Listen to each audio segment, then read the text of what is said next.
दादी के टाइम से ही चलता आ रहा है। तो वो काफी सारा पन्ना जो है क्षतिग्रस्त हो गया। अब कुछ सोचे कि 75 साल से अगर कोई कागज को रोज उल्टा जाए तो ऑलरेडी क्षतिग्रस्त होना स्वाभाविक बात है। हम तो जब मैट्रिक में थे उसका कॉपी आज पलटते हैं तो फट गए। तो आप सोचिए 75 साल पुराना जमाबंदी पन्नी तो क्षतिग्रस्त हो ही सकता है। तो उसके लिए क्या है कि आप लोगों से मांगा जाता है कि जमाबंदी का साक्ष्य दीजिए, जिससे जमीन को हम खारिज करेंगे, फिर नए जमाबंदी में दाखिल करें। देखिए अभी विभाग का एक नया स्कीम चल रहा है, जिसमें मैं आप सबको को अवगत कराना चाहूंगा, वो है आधार सिटी।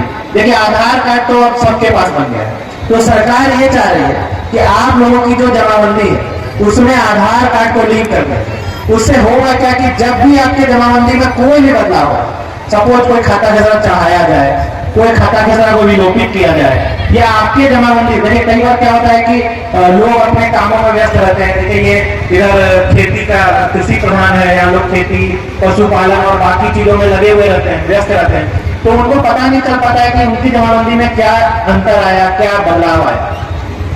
तो आप लोगों के पास देखिए कोई भी फोन हो, जरूरी नहीं है कि स्मार्टफोन ही, उसमें आपको टेक्स्ट मैसेज जाएगा।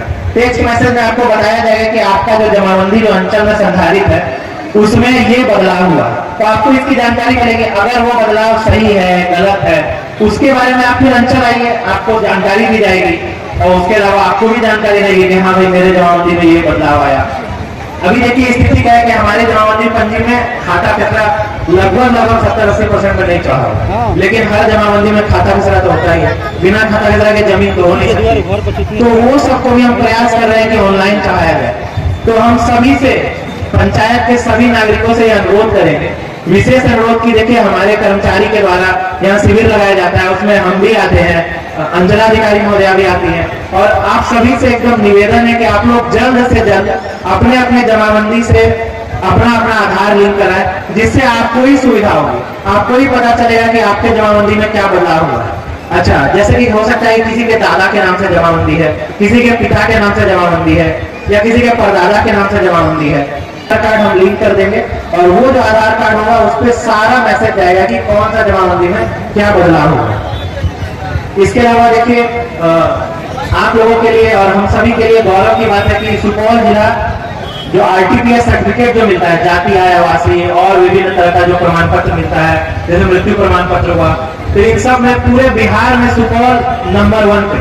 इसके लिए आप सभी और हम सभी प्रखंड स्तरीय पदाधिकारी, मंडल स्तरीय पदाधिकारी और जिला स्तरीय पदाधिकारी बहुत ही इनको गर्व होना चाहिए और बहुत ही स्वागत योग्य चीज है ये। तो इसके लिए भी जो RTPS सर्टिफिकेट जो अंचल स्तर पे बनाया जाता है वो एकदम त्वरित बनाया जाता है। जैसे कि आप लोगों को पता होगा कि सबका एक समय सीमा है। प्रयास ये किया जाता है कि समय सीमा से भी जल्दी सबको प्रमाण पत्र दे दिया जाए। इसके अलावा आपदा के बारे में अंचलाधिकारी महोदया के द्वारा आपको सारा कुछ बताया गया है, और किसी भी तरह का कोई भी समस्या भूमि विवाद से संबंधित हो उसके लिए हर शनिवार थाना जनता दरबार लगाया जाता है, जिसमें प्रयास यही किया जाता है कि थाना अध्यक्ष महोदय और अंचलाधिकारी महोदया के द्वारा जितना ज्यादा सुधार और जितना ज्यादा रोका जा सके थाना जनता दरबार के द्वारा, उसका ज्यादा से ज्यादा प्रयास किया जाता है।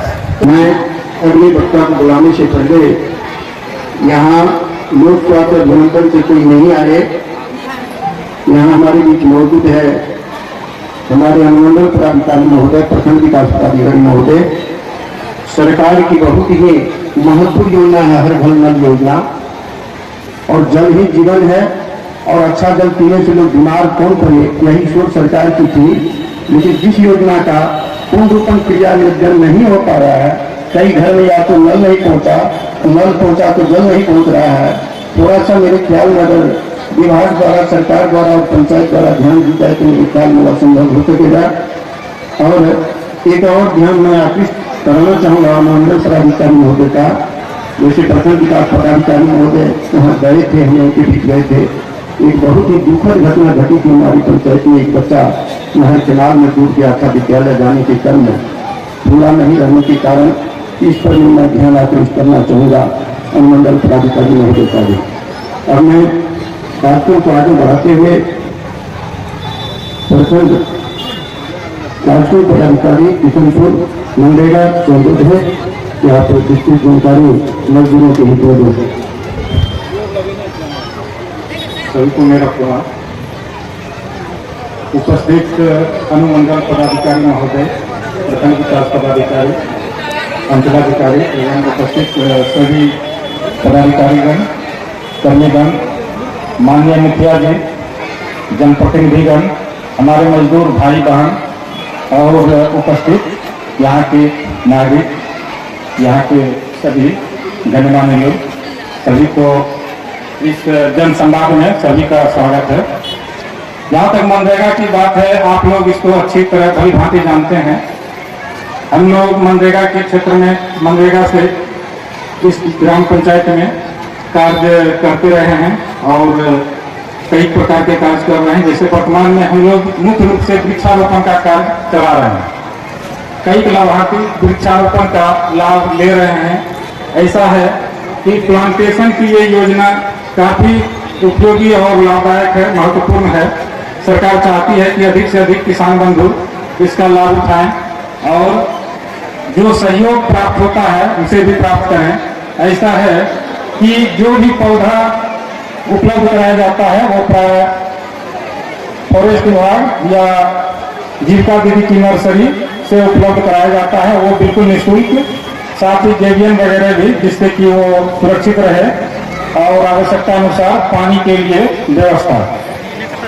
जिन किसान का वो होता है उसके लिए हर एक माह 8 दिनों की मजदूरी उपलब्ध कराई जाती है, जिससे वो उसका देख रेख कर सकें। उसके लिए 200 पौधे का देख रेख जरूरी होता है। 200 पौधा का एक यूनिट होता है। एक यूनिट में हम लोग 200 पौधा लगाकर और 5 साल तक उसका फायदा प्राप्त कर सकते हैं, हर एक माह लाभ उठा सकते हैं। अभी के मजदूरी की दर के हिसाब से 1824 रुपये प्रति माह, 8 ये दिन का हर एक माह मजदूरी का वो अटेंडेंस होता है, मास्टर रोल निर्गत होता है, उसको फिल कर और उनके खाते में उपलब्ध कराया जाता है। इस खाते में उपलब्ध कराने के लिए अब बहुत जरूरी है कि आधार से वो जुड़ा हुआ हो, लिंक हो। इसीलिए हम लोग विशेष रूप से इस पंचायत में भी, हर एक जगह इस पंचायत में भी यह अभियान चला है। जिन बंधुओं का अभी तक आधार से जुड़ा हुआ नहीं था उसे जुड़वाने का कार्य किया गया। एक्टिव जॉब कार्डधारी अर्थात जो 3 वित्तीय वर्ष में किसी न किसी रूप में कहीं न कहीं काम किए मनरेगा में, तो उनका लगभग 100% वो आधार से टैग कर दिया गया है। उसके बाद रही ABPS आधार बेस्ड पेमेंट की बात, तो उसमें हम लोगों को और भी कार्य करना है। NPCI वगैरह कराना होता है, बैंक या डाकघर के माध्यम से यह कार्य होता है, जिससे कि लाभुक को उसके सही खाते में लाभ प्राप्त हो जाए, समय से प्राप्त हो जाए। इस ग्राम पंचायत में उसे करने की अभी और भी आवश्यकता है। सभी बंधुओं से मेरा आग्रह है कि वो जो भी मजदूर भाई बहन हैं नहीं करा पाए हैं, हमारे पंचायत रोजगार सेवक और हमारे अन्य कर्मी भी इसमें सहयोग कर रहे हैं। आप लोग डाकघर के माध्यम से या बैंक के माध्यम से इसे करा लें जल्द से जल्द, जिससे कि इसका लाभ आप लोगों को हम लोग जल्द से जल्द दे सकें। बहुत मजदूर भाई बहन इसे करा रहे हैं, लेकिन कुछ कराने में थोड़ी सी लापरवाही कर रहे हैं। तो मेरा आग्रह होगा कि वो जल्द से जल्द करा लें। पौधारोपण का कार्य लगभग अंतिम समय में चल रहा है, यानी अक्टूबर का माह है। जिन भाइयों को लगवाना है, जिनको 200 पौधा लगाने के लिए उपयुक्त जमीन है, यानी लगभग 9 फीट के दूरी पर एक पौधा डिस्टेंस होना चाहिए एक पौधा से दूसरे पौधे के लिए लगभग, और पौधा पर भी निर्भर करता है किस प्रकार का पौधा है। तो 200 पौधा के लिए जिनके पास उपयुक्त जमीन है, अभी भी वो पौधा लगवा सकते हैं, उसका लाभ ले सकते हैं। और हमारे पंचायत रोजगार सेवक से या हमारे मनरेगा कार्यालय से या मुखिया जी से संपर्क करें। और जो लाभार्थी को लाभ नहीं मिल पाया है अभी तक, जो अभी तक इस क्षेत्र में सोच विचार ही कर रहे थे, तो अभी भी उनका कार्य हो जाएगा। हम लोग उपलब्ध कराएंगे इस फायदे को और सभी वो आपका होगा। इसीलिए इस तरह की किसी प्रकार का कंफ्यूजन नहीं होना चाहिए कि वो पौधा जो हम निजी अपने खेत में लगा रहे हैं वो सरकारी हो जाएगा। बहुत किसान ऐसा कंफ्यूजन में रहते हैं, लेकिन ऐसा कंफ्यूजन नहीं रखिए और पौधा बेहिचक लगवाइए और अधिक से अधिक पौधा लगवाइए। तो इस प्रकार से पौधारोपण का कार्य हम लोग अधिक से अधिक कर सकते हैं। आप लोग अवसर दें हम लोगों को कि हम लोग इसे अधिक से अधिक आप लोगों का सहयोग कर बढ़ा सकें। दूसरी बात है निजी क्षेत्र में खेत पोखरी की योजना। खेत पोखरी जिन किसान भाइयों को जमीन है, अगर वो खेत पोखरी यानी छोटा पोखर खुदवाना चाहते हैं तो वो आगे आ सकते हैं। उनका बिल्कुल निःशुल्क खेत पोखरी होगा और उनको काम भी मिलेगा और उनके समाज या अपना कार्य के साथ में इस कार्य को हम लोग कर सकते हैं। और अब खाता के माध्यम से बिल्कुल आपके खाता पर राशि जा रहा है, आधार बेस्ड पेमेंट हो रहा है।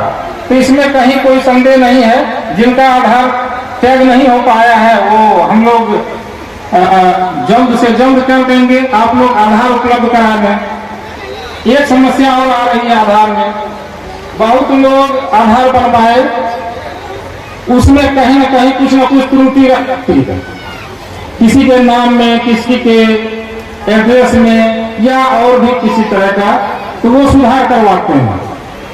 तो सुधार कराने के बाद जो आधार उपलब्ध कराया जाता है तो प्राय ऐसा देखा जाता है कुछ लोग पुराना वाला आधार दे देते हैं, जिससे कि आधार टैगिंग वगैरह में एबीपीएस में परेशानी आती है, वो हो नहीं पाता है। जैसे आम लीची कटहल के लिए बिहार राज्य बागवानी मिशन के साइट पे जाके इसके लिए ऑनलाइन आवेदन करेंगे। 1 एकड़ में 40 पौधा आम का दिया जाता है या फिर अमरूद का, अभी लीची का, अभी मतलब आम अमरूद लीची 3 चीज के लिए साइट खुला हुआ है, जिसमें 1 एकड़ में 40 पौधा है। एक पौधे की कीमत 7 रुपया जो फार्मर शेयर है। फार्मर शेयर 7 रुपया आप जैसे जमा करेंगे तो आपको 1 महीने के बाद 12 रुपए के हिसाब से आपके खाते में अनुदान की राशि कर दी जाए, मतलब कि आपको वापस कर दिया जाएगा 12 रुपए के हिसाब से। और इसमें जो है अधिकतम 65 से 70 हजार रुपए 1 हेक्टेयर पे अनुदान की राशि दी जाती है सरकार के द्वारा।